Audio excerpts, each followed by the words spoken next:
اب میں میلاد النبی کے تعلق سے ایک آخری دلیل بھی دے دوں اور آخری بات بھی کہہ دوں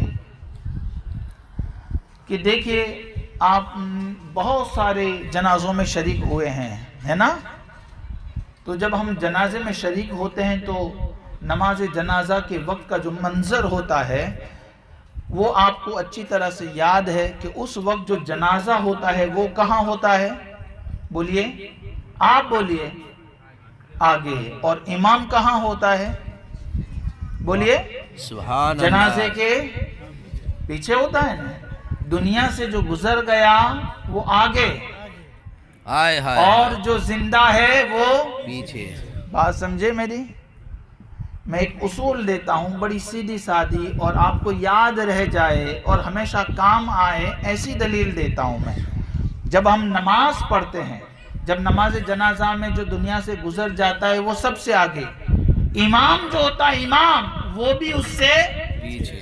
پیچھے، جتنے زندہ ہوتے ہیں سب پیچھے اور دنیا سے جانے والا۔ ہائے ہائے بات ہائے، سمجھے؟ سبحان اللہ سبحان اللہ۔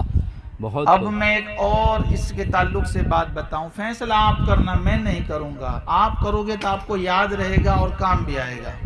اب ہم جب مسجد میں جاتے ہیں اور جب نماز پڑھتے ہیں تو امام کہاں رہتا ہے؟ آگے۔ بولیے، اور پیچھے کون ہوتے ہیں؟ زندہ لوگ۔ پیچھے کون ہوتے ہیں؟ تو امام کے پیچھے کون ہوتا ہے؟ بولیے، زندہ۔ امام کے پیچھے کون ہوتا ہے؟ تو امام کیسا ہوا؟ زندہ کہ مردہ؟ بولیے نا آپ۔ زندہ۔ ارے بھائی بولیے آپ، امام کیسا ہوا؟ زندہ۔ امام زندہ ہے تب تو مقتدی بھی زندہ ہے نا یہ۔ تو امام زندہ اور پیچھے نماز پڑھنے والے بھی زندہ۔ تو امام کے پیچھے جو ہے وہ دلیل ہے زندہ ہونے کی۔ ہائے ہائے ہائے۔ بات سمجھے؟ واہ واہ۔ امام کے پیچھے جو ہے وہ دلیل ہے، بولیے، زندہ ہونے کی۔ بات سمجھ میں آ گئی؟ نماز جنازہ اور نماز، یہ دونوں کا فرق پتہ چل گیا کہ نماز جنازہ میں جو دنیا سے گزر جاتا ہے وہ امام کے آگے رہتا ہے اور امام کے پیچھے جو ہوتے ہیں وہ سب کیسے ہوتے ہیں؟ زندہ۔ آپ کو بات سمجھ میں، یہ اصول دیا، ایک قانون دیا، ایک ضابطہ دیا، ایک رولز دیا، ایک لا دیا، ایک دھارا دیا میں نے۔ اب اس کو یاد رکھنا۔ اب اسی رولز کے تحت میں آپ کو ایک سوال کر رہا ہوں کہ میرے آقا تاجدار مدینہ صلی اللہ تعالی وسلم شب معراج میں مسجد حرام سے مسجد اقصی میں گئے نا؟ بولیے، آپ سب جانتے ہیں، بچہ بچہ جانتا ہے۔ مسجد اقصی میں جا کے کیا کرایا آپ نے؟ نماز۔ امامت کرائی۔ کس کی؟ انبیاء کی۔ وہ پیچھے مقتدی میں کون کون انبیاء تھے؟ حضرت آدم سے لے کے حضرت عیسیٰ تک سارے انبیاء تھے نا پیچھے۔ جب میرے آقا تاجدار مدینہ نے مسجد اقصی میں شب معراج کی رات میں امامت کرائی تو 1,24,000 حضرت آدم سے لے کے حضرت عیسیٰ تک جتنے انبیاء تھے، جتنے نبی تھے، سب پیچھے نماز پڑھ رہے تھے اور آقا اس کی امامت کر رہے تھے۔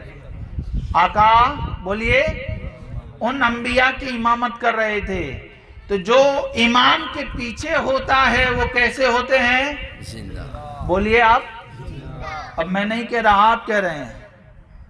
آپ بول رہے ہیں نا کہ امام کے پیچھے جتنے تھے تو حضرت رسول پاک امام تھے، ان کے پیچھے حضرت آدم تھے، مقتدی تھے، وہ کیسے؟ حضرت موسیٰ، حضرت عیسیٰ، حضرت ابراہیم علیہ السلام، یہ جتنے تھے سب کے سب۔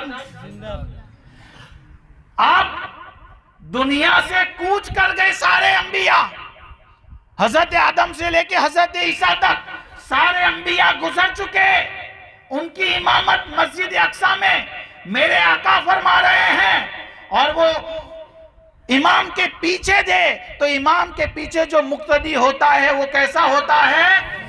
زندہ ہوتا ہے۔ تو دنیا سے گزر جانے کے بعد بھی وہ زندہ رہے تو میرے آقا کی زندگی کا عالم کیا ہوگا؟ اسی لیے تو اعلیٰ حضرت کہتے ہیں تو زندہ ہے واللہ، تو تو زندہ ہے واللہ میری چشم عالم سے چھپ جانے والے.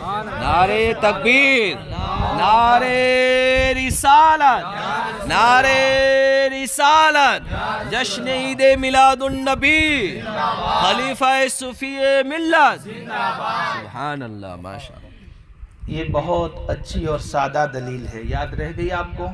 اب جو لوگ کہتے ہیں کہ رسول پاک دنیا سے گزر گئے، معاذ اللہ مر کے مٹی میں مل گئے، انہیں آپ یہی شب معراج کی دلیل دے دیجئے اور کہیے کہ جو پیچھے ہوتے ہیں وہ زندہ ہوتے ہیں کہ مردہ ہوتے ہیں. تو دنیا سے جانے کے بعد یہ زندہ رہے تو میرے آقا زندہ نہیں ہے کیا؟ بے شک حق. تو زندہ ہے واللہ، تو زندہ ہے واللہ. واللہ یہ واو قسمیہ ہے. کیا ہے؟ تو اس واللہ کا معنی ہوتا ہے اللہ کی قسم. واہ. یہاں 2 مرتبہ آیا ہے واللہ واللہ. تو زندہ ہے واللہ، تو زندہ ہے واللہ، یعنی اللہ کی قسم سرکار آپ زندہ ہے. اللہ کی قسم سرکار آپ زندہ ہے. الگ بات ہے میری چشم عالم سے چھپ گئے ہیں، پھر بھی آپ زندہ ہے، پھر بھی آپ زندہ ہے. تو یہ رات میں بھی اور کل بھی بتایا تھا کہ دلیلیں تو ہزاروں ہیں، تعلق دلیلوں سے نہیں ہے، تعلق میرے سرکار کی ذات سے عشق و محبت کا ہے. اگر دل میں عشق رسول زندہ ہے تو پھر دنیا کے بڑے سے بڑے چیلنج کو ہم قبول کر سکتے ہیں. اور اگر اس میں رسول پاک کے عشق اور محبت کا چراغ روشن نہیں ہے تو پھر تو ہر چلتا پھرتا ہمیں گمراہ کر سکتا ہے، ہر چلتا پھرتا گمراہ کر سکتا ہے.